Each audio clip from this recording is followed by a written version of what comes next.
Hai Sobat Cilik, dengan Bu Tata, sahabat yang menemani kamu sebelum tidur. Untuk sahabat cilik, jika ada permintaan mendengar dongeng lainnya, silahkan tulis judul dongeng di kolom komentar ya. Dan jangan lupa klik tombol like, share, dan subscribe ya. Selamat mendengarkan. Pencurian Tiara Putri Kajal. Putri Kajal terkejut ketika membuka peti kayu tempat ia menyimpan tiara emasnya. Benda berharga itu sudah tidak ada di tempatnya. Padahal ia harus mengenakan tiara emas itu untuk mengunjungi kerajaan tetangga. Putri Kajal sangat sedih dan bingung.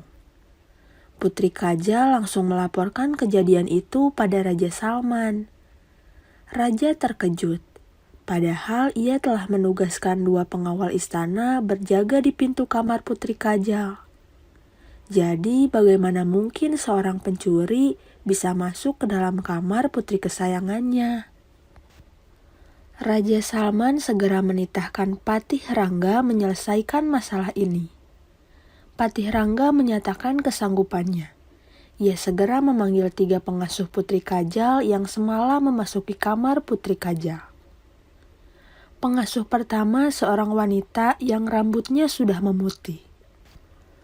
"Apa kau tidak melihat kotak kayu tempat menyimpan tiara emas itu semalam?" selidik Patih Rangga.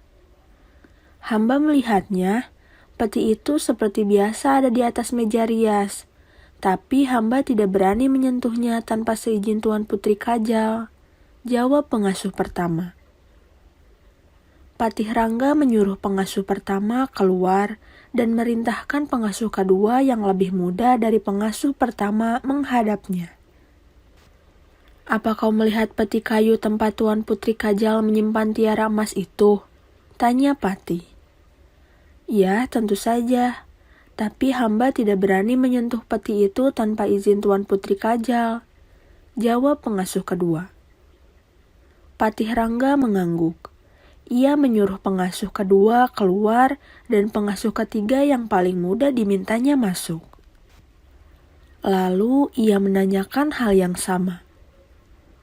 "Tugas hamba adalah mempersiapkan perhiasan yang akan dipakai Putri Kajal hari ini. Tapi hamba sama sekali tidak tahu tentang hilangnya tiara emas itu. Hamba tidak berani menyentuhnya kecuali seizin Tuan Putri Kajal," tutur pengasuh ketiga. Patih Rangga mengerutkan keningnya. Kemudian ia menyuruh 2 pengasuh lainnya masuk kembali. Bahkan Putri Kajal dimintanya ikut bergabung.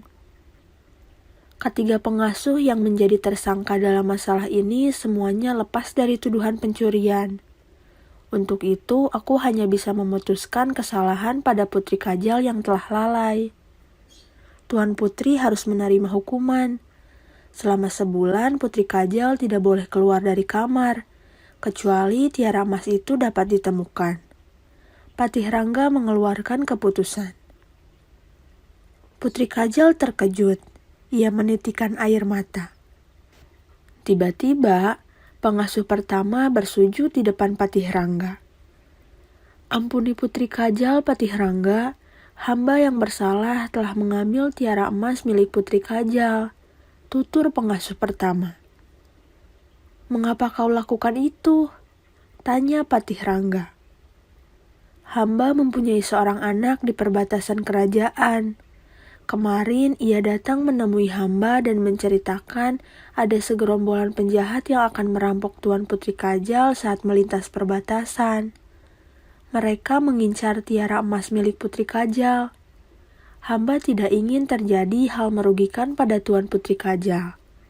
Makanya hamba sengaja menyembunyikan tiara itu agar Tuan Putri Kajal tidak jadi pergi hari ini," kata pengasuh pertama.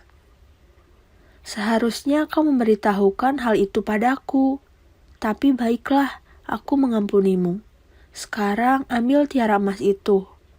Tuan Putri tetap akan berangkat hari ini," titah Patih Rangga.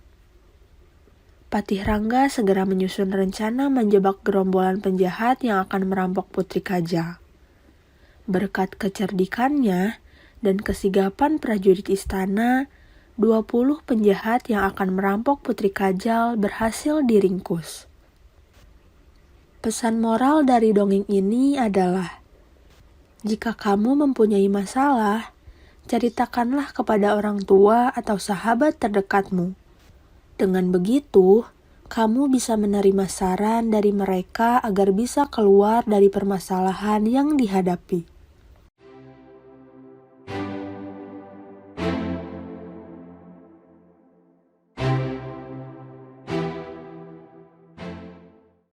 Hai Sobat Cilik, dengan Bu Tata, sahabat yang menemani kamu sebelum tidur. Untuk sahabat cilik, jika ada permintaan mendengar dongeng lainnya, silahkan tulis judul dongeng di kolom komentar ya. Dan jangan lupa klik tombol like, share, dan subscribe ya. Selamat mendengarkan. Angsa, pembawa keberuntungan. Pada suatu hari, seorang ibu muda yang baik sedang mencari tanaman obat untuk anaknya di sebuah padang rumput. Saat sibuk menyibak-nyibakan rumput, ia mendengar bunyi gemerisik. Ia mendekati suara itu dan menemukan seekor angsa terbaring lemah di tanah. Mata angsa itu mengedip perlahan-lahan dan paruhnya sesekali terbuka. Angsa yang malang, kasihan sekali, katanya sambil membawa pulang angsa dengan hati-hati. Di rumah, ibu muda menaruh angsa dekat perapian agar hangat. Ia memeriksa angsa dan menemukan salah satu sayapnya terluka. Selain itu, angsa juga kelaparan. Sejak saat itu, ibu muda merawat angsa di rumahnya dengan penuh perhatian. Semakin hari, kesehatan angsa semakin membaik. Ajaibnya, saat angsa semakin membaik, anaknya yang sakit juga ikut membaik. Suatu hari, angsa akhirnya sembuh sepenuhnya. Ia bisa berjalan-jalan di dalam rumah dan mulai mengepak-ngepakkan sayapnya yang lebar. Esoknya, angsa sudah siap untuk terbang lagi. Ibu muda membukakan pintu rumah dan mempersilahkan angsa itu terbang. Saat angsa terbang ke angkasa, ibu muda dikagetkan sapaan seseorang. "Ibu, aku lapar." Ternyata anaknya telah bangun dari tidurnya. Ia telah sehat sepenuhnya. Ibu muda sangat gembira mendengar suara anaknya. Ternyata angsa telah memberi keberuntungan kepada ibu muda itu, yaitu anaknya sembuh. Sampai kini, orang Skotlandia menganggap angsa sebagai burung yang membawa keberuntungan. Pesan moral dari dongeng ini adalah, berbuat baiklah kepada semua makhluk Tuhan. Orang yang berbuat baik akan mendapatkan kebahagiaan.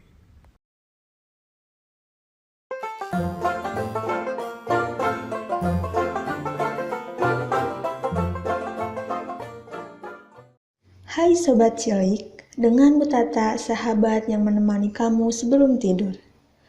Untuk sahabat cilik, jika ada permintaan mendengar dongeng lainnya, silahkan tulis judul dongeng di kolom komentar ya. Dan jangan lupa klik tombol like, share, dan subscribe ya. Selamat mendengarkan. Mengapa ada 31 hari pada bulan Maret? Di Bulgaria, bulan Maret digambarkan sebagai seorang nenek bungkuk yang pemarah bernama Baba Marta. Sikapnya yang sulit ditebak sama seperti perubahan cuaca pada bulan Maret. Baba Marta suka bertengkar dengan kakak laki-lakinya yang suka mabuk bernama Sheko kecil. Biasanya, musim semi datang pada tanggal 1 Maret. Namun tahun ini musim semi datang lebih awal pada bulan Februari.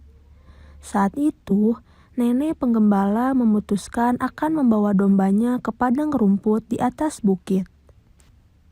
Baba Marta tidak akan keberatan, lagi pula dia kan seorang nenek seperti aku, dia tidak akan mencelakaiku, kata nenek penggembala.